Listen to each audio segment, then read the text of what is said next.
Dezembro 4, Daniel 11, verso 36 a 12, verso 13. O rei fará o que bem entender, se exaltará, afirmará ser maior que todos os deuses e chegará a blasfemar contra o Deus dos deuses.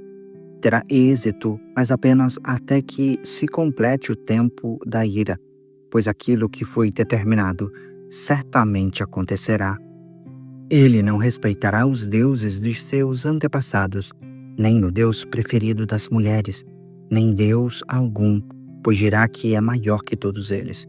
Em lugar deles, adorará o Deus da fortaleza, um Deus que seus antepassados não conheceram, e ele dará honras com ouro, prata, pedras preciosas e presentes caros, dizendo contar com a ajuda desse Deus estrangeiro.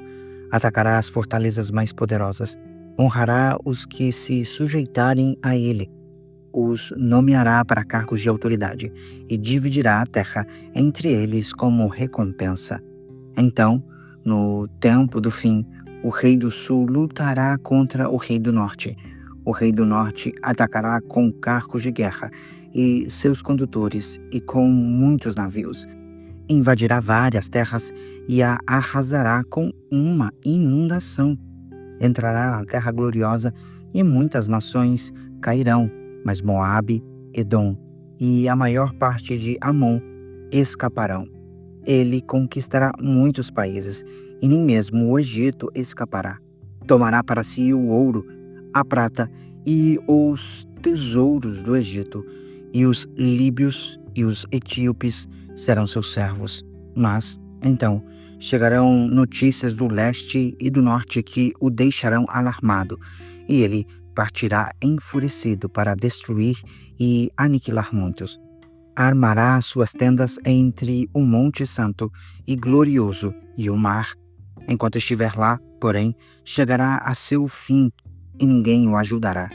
Nessa época, Miguel, o grande príncipe que guarda seu povo, se levantará. Haverá um tempo de angústia, como nunca houve desde que as nações vieram a existir. Nesse tempo, porém, todos de seu povo que tiverem um nome escrito no livro serão salvos. Muitos dos que estão mortos e enterrados ressuscitarão, alguns para a vida eterna e outros para a vergonha e a desonra eterna. Os sábios brilharão intensamente como o esplendor do céu, e os que conduzem muitos à justiça resplandecerão como estrelas para sempre. Mas você, Daniel, mantenha esta profecia em segredo. Sele o livro até o tempo do fim, quando muitos correrão de um lado para o outro e o conhecimento aumentará. Então eu, Daniel, olhei e vi dois outros em pé em margens opostas do rio. Um deles perguntou ao homem vestido de linho, que agora estava sobre o rio: quanto tempo passará até que terminem esses acontecimentos espantosos? O homem vestido de linho, que estava sobre o rio, levantou as duas mãos em direção ao céu, pronunciou um juramento solene. Aquele que vive para sempre disse: passará um tempo, tempos e meio tempo, quando o povo santo finalmente for quebrado, todas essas coisas se cumprirão. Ouvi o que ele disse, mas não entendi o significado. Por isso perguntei: meu senhor, como essas coisas terminarão?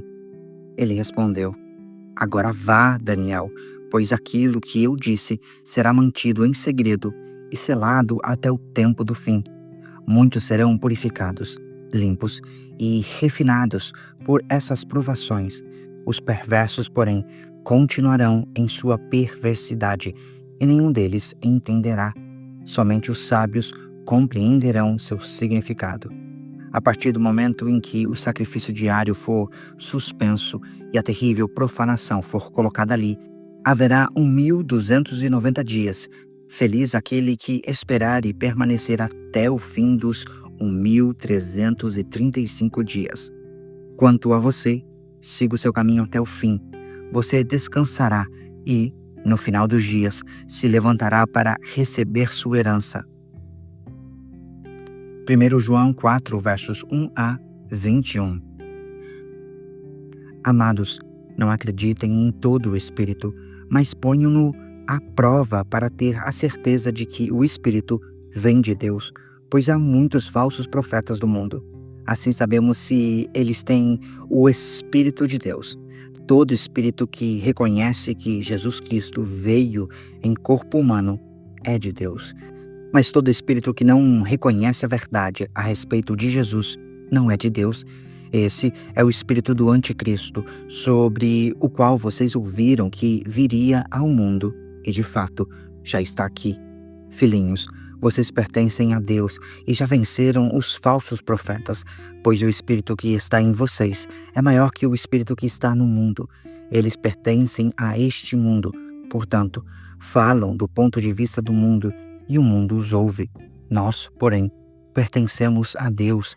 Quem conhece a Deus nos ouve, mas quem não conhece a Deus não nos ouve.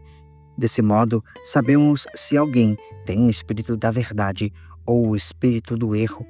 Amados, continuemos a amar uns aos outros, pois o amor vem de Deus.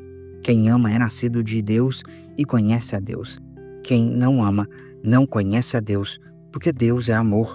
Deus mostrou quanto nos amou ao enviar seu único Filho ao mundo, para que, por meio dele, tenhamos vida. É nisto que consiste o amor, não em que tenhamos amado a Deus, mas em que Ele nos amou e enviou seu Filho como sacrifício para o perdão de nossos pecados. Amados, visto que Deus tanto nos amou, certamente devemos amar uns aos outros. Ninguém jamais viu a Deus, mas se amamos uns aos outros, Deus permanece em nós e seu amor chega em nós à expressão plena. Deus nos deu seu Espírito como prova de que permanecemos nele e ele em nós. Além disso, vimos com os próprios olhos e agora testemunhamos que o Pai enviou seu Filho para ser o Salvador do mundo. Aquele que declara que Jesus é o Filho de Deus, Deus permanece nele e ele em Deus. Sabemos quanto Deus nos ama e confiamos em seu amor. Deus é amor, e quem permanece no amor permanece em Deus e Deus nele. À medida que permanecemos em Deus, nosso amor se torna mais perfeito. Assim, teremos confiança no dia do julgamento, pois vivemos como Jesus viveu neste mundo. Esse amor não tem medo, pois o perfeito amor afasta todo medo. Se temos medo, é porque tememos o castigo, e isso mostra que ainda não experimentamos plenamente o amor. Nós amamos porque Ele nos amou primeiro. Se alguém afirma, amo a Deus, mas odeia seu irmão, é mentiroso, pois se não amamos nosso irmão, a quem vemos, como amaremos a Deus, a quem não vemos? Ele nos deu este mandamento: quem ama a Deus, ame também seus irmãos. Salmo 123, versos 1 a 4. Cântico para os peregrinos a caminho de Jerusalém. Levanto meus olhos para ti, ó Deus que habitas nos céus. Continuamos a olhar para o Senhor, nosso Deus, esperando sua compaixão, como os servos que olham para as mãos de seus senhores, e a serva que olha para a mão de sua senhora. Tem misericórdia de nós, Senhor, tem misericórdia, pois estamos cansados de tanto desprezo. Estamos exaustos de tanta zombaria dos orgulhosos e do desprezo dos arrogantes. Provérbios 29, versos 2a 4. Quando os justos governam, o povo se alegra. Quando os perversos estão no poder, o povo geme. O homem que ama a sabedoria alegra seu pai, mas o que anda com prostitutas desperdiça sua riqueza. O rei justo dá estabilidade à nação, mas o que exige subornos a destrói.